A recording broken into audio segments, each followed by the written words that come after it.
na pwedeng ikabingi ng ating mga Coast Guard personnel para itaboy sila po, pati yung ating mga mangingisda. Matindi niya, Mr. Maravillas. Matindi po. Pati sound ginawa nilang armas. Sound weapon.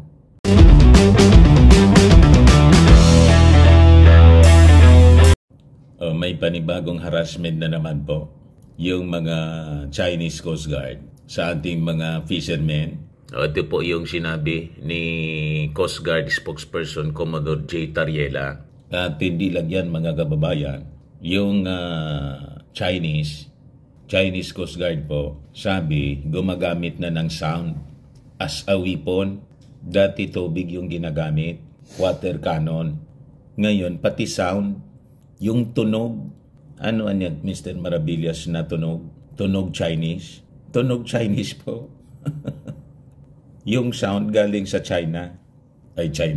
Galing sa Chinese Coast Guard vessels. Nagpapatunog sila po nang hindi makaya ng ating pandinig na pwedeng ikabingi ng ating mga Coast Guard personnel para itaboy sila po, pati yung ating mga mangingisda. Matindi niya, Mr. Maravillas. Matindi po. Pati sound ginawa nilang armas. Sound weapon. Yan po. China's use of sound weapon, of sound as weapon in WPS aggression brings LRAD into focus. You see? But before ko mga kababayan ibigay sa inyo yung full story, click subscribe muna dito sa ating YouTube channel and hit the notification bell para lagi kayong updated sa mga kaganapan dito sa ating bansa. Like and share na rin po ninyo ng ating video. Huwag na rin po ninyo na skip yung ating mga commercial ads para tuloy-tuloy lang ang pag-unlad ng bagong Pilipinas. Sa mga naghanap po ng malinis and spacious fitness gym, punta lang po kayo sa aming Colossal Fitness Gym. We also offer Grab Car Rental with our brand new 2023 model ng Toyota Innova. We also accept booking for those who are planning to travel via PAL, Cebu Pacific and other airline companies, and bills payment for Meralco bills, PLDT, etc. Kahit saan po kayo gusto na mag-travel, buong mundo, pwede na po kayo magpabook online dito sa aming office para makamura po kayo. Pati sa mga hotels, lalo na yung mga OFWs na pauwi dito sa Pilipinas. May Paymaya po kami, may bayad center na rin po. Ang Colossal Fitness Gym is located at 3rd floor, Security Bank Building, Lanco Business Park, Legazpi City, Albay. For inquiries, look for Gilon Maravillas. Contact number 0966-802-0949. Ayan po ang brand new Innova namin. Lagi na pong matao sa gym. Na-set up na rin po yung mga bagong gym equipment. Isang truck po siya na malaki na dumating. May treadmill na rin po kami.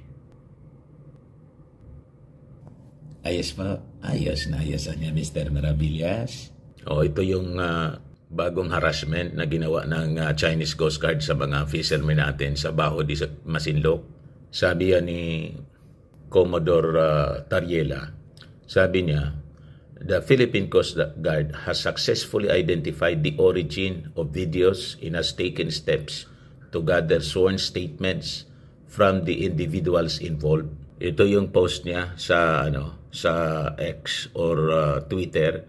Maganda niya, Mr. Maravillas, post si Tariela. Ito yung strategy na ginagamit po natin to expose to the whole world ang pagmamalabis po na ginagawa, pang-abuso sa atin na ginagawa ng mga Chinese para alam ng mundo ang pang-abuso sa atin.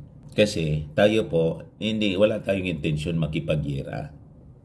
Law-abiding country po tayo.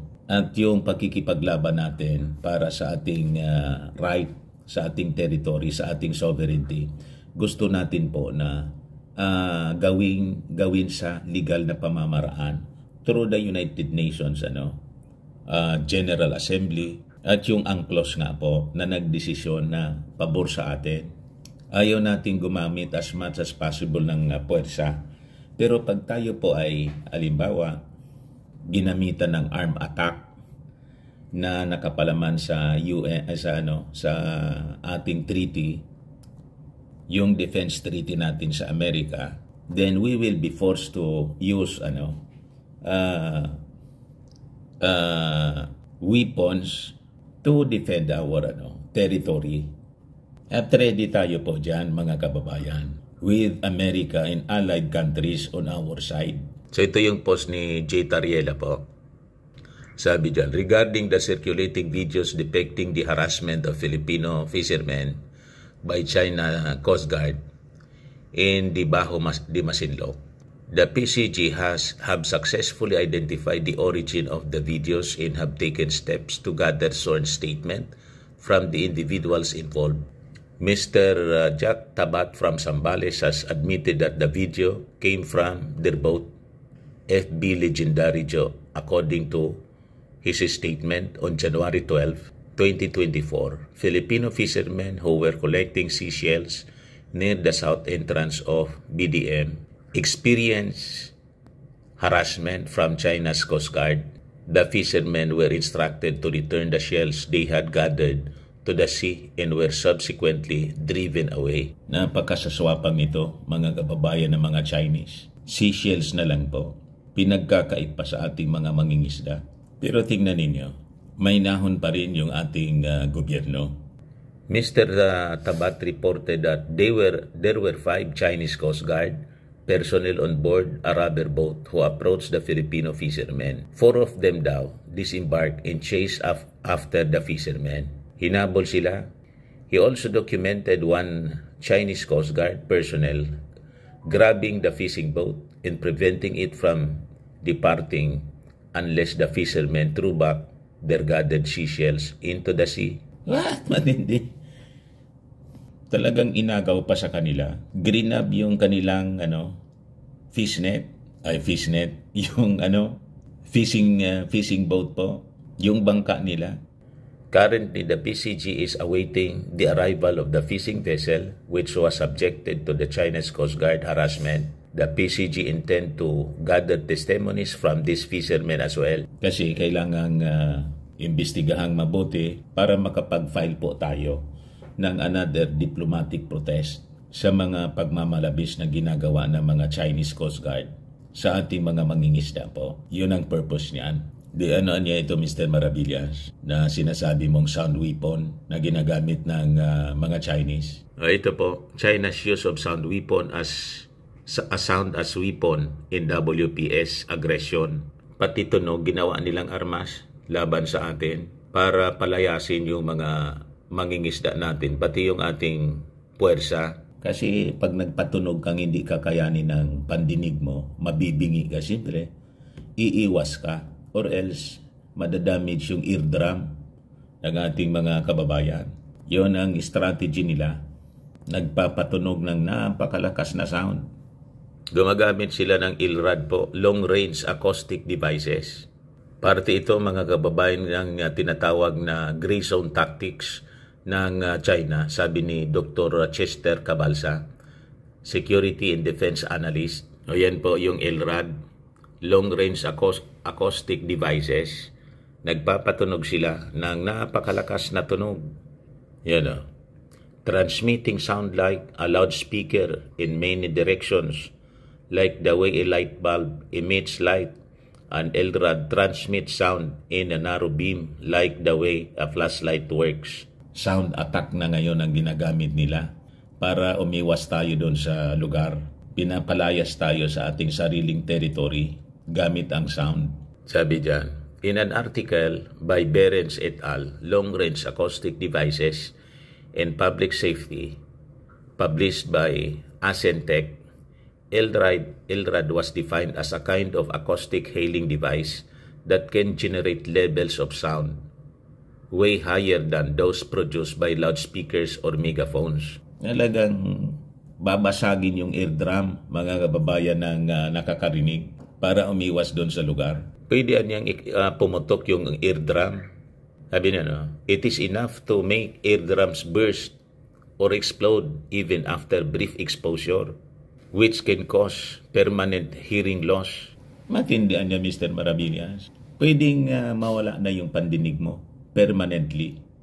Behrens et al. Said that in short distances, ILRAD signals are loud enough to cause ear irritation among people on their path, as these emit focused beams of sound like how flashlights work on light. This was what makes ILRAD distinctive. So ito yung ginagamit nilang gray zone na tactics o na water cannon. Ngayon, sound weapon na po. Kasi umiiwas din silang gumamit ng conventional weapon tulad ng baril at bomba kasi it will trigger the Mutual Defense Treaty. Ganon, mga kababayan katindi, yung mga pang-abusong ginagamit sa atin, ginagawa sa atin ng mga Chinese, mga barkada ni Maudix at ni Inday. Si Inday po, wala man lang po na statement, no single statement against China's abuses, mga kababayan. Pero sa chat po, People's Initiative, maingay si Inday. Ito yung statement ni Inday as published by Impact Leadership. Unahin muna natin ang Pilipinas. Yan po.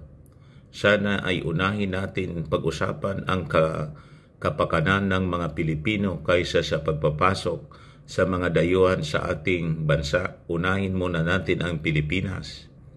Vice President Sara Duterte on the People's Initiative and Charter Change. Pagdating sa issue ng China,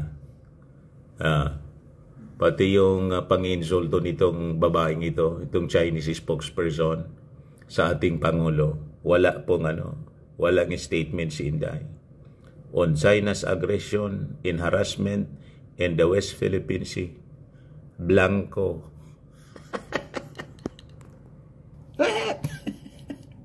Ganon. Pero sabi niya, mahalin ang Pilipinas.